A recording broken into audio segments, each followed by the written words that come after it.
Sheriff Chuck Mosley regarding the arrest of Dayton Beasley, the former detention officer at Wayne County Sheriff's Department. It reads as follows. Sheriff Chuck Mosley and Chief Perry Morgan would like to announce the conclusion of a 2-week investigation.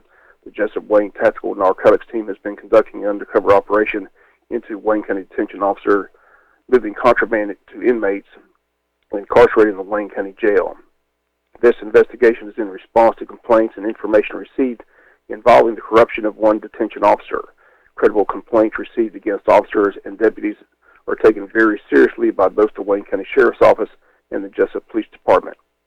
As a result of this investigation, Dayton Beasley has been stripped of his authority and status as a detention officer with the Wayne County Sheriff's Department, has been arrested with multiple charges pending, including violation of oath of office, trading with inmates without consent of warden or superintendent, crossing guard line with a controlled substance, among other charges. Other individuals that we have reason to believe may be involved will continue to be investigated, and more arrests and charges will be forthcoming.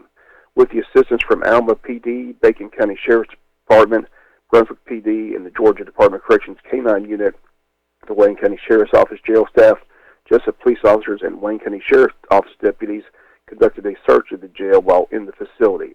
Sheriff Mosley and Chief Morgan would like this case to serve as an example of their hard stance against corruption in law enforcement. As the adage goes, no one dislikes bad cops more than good cops. This stands true with both the sheriff and the chief. Corruption in the departments will not be tolerated. They state we strive hard to gain the trust and support of the public and officers and deputies. That break that trust will be investigated and prosecuted to the fullest extent of the law. Once again, the former officer is Dayton Beasley, arrested and charged. One problem, however, and this is the talk around town and social media, the arrest was videotaped and put on the Sheriff's Department's website, with close to 30,000 views. It took place before it was taken down. Not a lot of happy people about the video, including Sheriff Chuck Mosley, who WIFO talked to on Monday. He says, quote, all that is being handled in-house and appropriate action will be taken, end quote. Mosley says he looks to put the episode behind him. He says hopefully lessons have been learned. Mosley apparently not pleased that the video was put out, did not know the video had been put out for public consumption.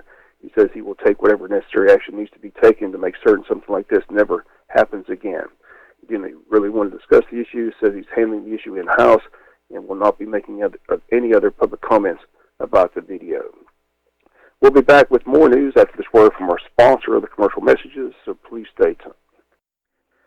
In other news, the Wayne County school system continues to provide the numbers on the COVID update, and looking at week 1 to week 2, you can see the spike in the school system.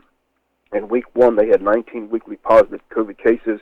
In week 2, 156 positive cases. In week 1, 180 voluntary quarantines.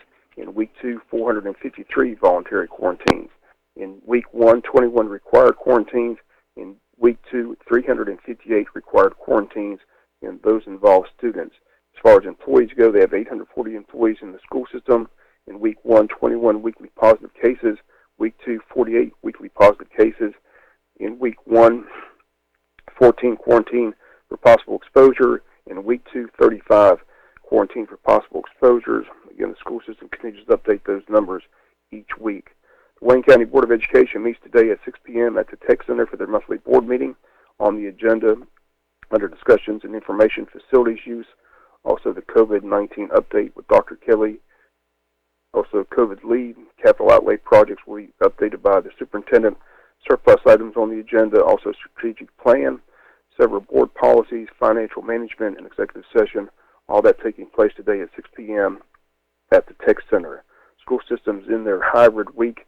Again, the schools this week, students whose households last names begin with the letter A through K attend school on Monday and Tuesday. And students whose households last name begins with the letters L through Z attend school on Thursday and Friday. Buses continue to run their regular schedules. And beginning today, meals for multiple days will be available for students to take home on Tuesday and Friday. We'll be back with some final news notes after this word from our sponsor of the commercial messages, so please stay tuned. Final notes of news, qualifying for both the Jesup and Scriven City elections ended this past Friday at 4:30 with the election day set for Tuesday, November 2nd. In Jesup, 2 candidates running for mayor, both Ralph Hickox and Tyrone Johnson.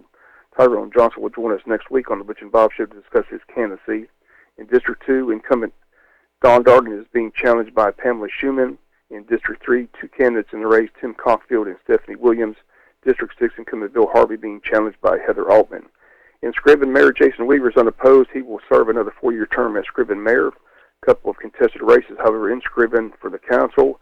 Seat 1, two candidates, incumbent Brandon Harris, challenged by Adam Pruitt. Seat 5, incumbent Lonnie Murphy is being challenged by Tony Brinkley. The other 3 seats, 2, 3, and 4, are uncontested. Incumbents Lee Stevenson, Bobby Gray, and Raquel Wright will return on the council to serve another term. If you're not registered to vote and want to vote in the upcoming November elections, you have up until October 4th in order to do so. Again, October 4th is the deadline. Finally, in the news, Herschel Walker has made his move back to Georgia in what could be the first step to enter the U.S. Senate race, something the former president has encouraged him to do. Former University of Georgia football star registered to vote in Georgia on August 17th. After decades of living in the state of Texas, he lists his residence as a Buckhead home owned by his wife, Julie Blanchard, one of just multiple properties that they maintain in the state of Georgia.